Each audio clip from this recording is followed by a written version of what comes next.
Next one. There we are. Right. Now, this is globally. This is fun. So, of course, the defenders of that regime will say, yes, but you're missing the point. I take a global view of things because I'm a globalist. And I'm really concerned with the welfare of the whole planet.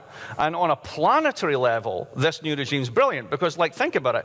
China has taken 500–600 million people out of abject poverty and made them up to live between $6,000 and $14,000 a year, depending on where they live.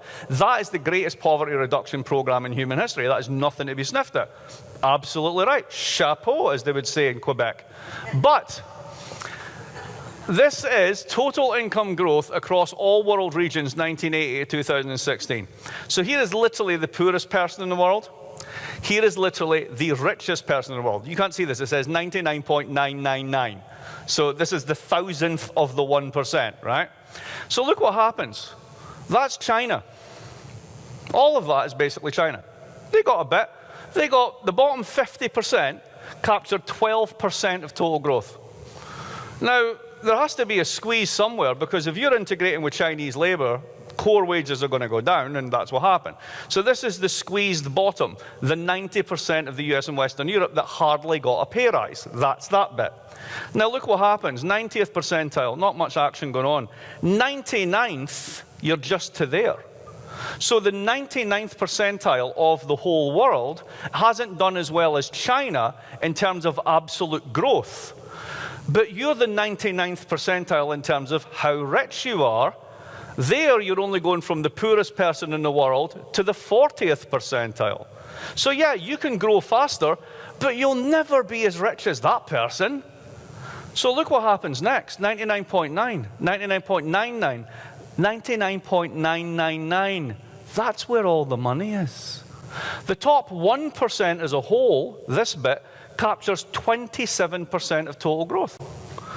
So what that means is the top 1% globally took more than the entire emerging economies, including China. Now let's just do this for the US and Canada and Western Europe.